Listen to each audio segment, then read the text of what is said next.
बिस्मिल्लाहिर्रहमानिर्रहीम। दोस्तों कैसे हैं आप? सब ठीक ठाक है। मैं आपका दोस्त डॉक्टर फ़हीम आज आपकी खिदमत में हाज़िर हूँ। आज दोस्तों मैं आपको असाबी कमज़ोरी की होम्योपैथी की दो मेडिसिन बताऊँगा जो बेहतरीन मेडिसिन है। जो आपके असाब में दर्द होता है, ठीक है, कमज़ोरी महसूस होती है, थकावट महसूस होती है, वीकनेस महसूस होती है, थोड़ा सा चलते हैं आप थक जाते हैं, बिल्कुल सुस्त हैं, आप चल फिर नहीं सकते, उदास हैं, सुस्ती इतना ज़्यादा है कि कोई जी नहीं करता, किसी काम करने को दिल नहीं करता काम करने को।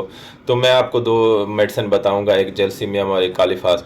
जलसीमियम आपकी वीकनेस वगैरह और कमज़ोरी दूर कर देगी। जो आपको सुस्ती वगैरह हो रही है, बिल्कुल थकान हो रही है, तो आप बेहतरीन मेडिसिन है। आप जलसीमियम 200 सुबह दोपहर शाम 3 टाइम इस्तेमाल करें। और कालीफास 6x में सुबह दोपहर शाम 4 गोलियाँ 3 टाइम इस्तेमाल करें। दोस्तों कालीफास जो है ना बेहतरीन मेडिसन है असाब के लिए, और ये ज़बरदस्त रिजल्ट है। आप इस्तेमाल करें। दुआ में याद रखना। आपका दोस्त डॉक्टर फ़हीम। अल्लाह हाफ़िज़।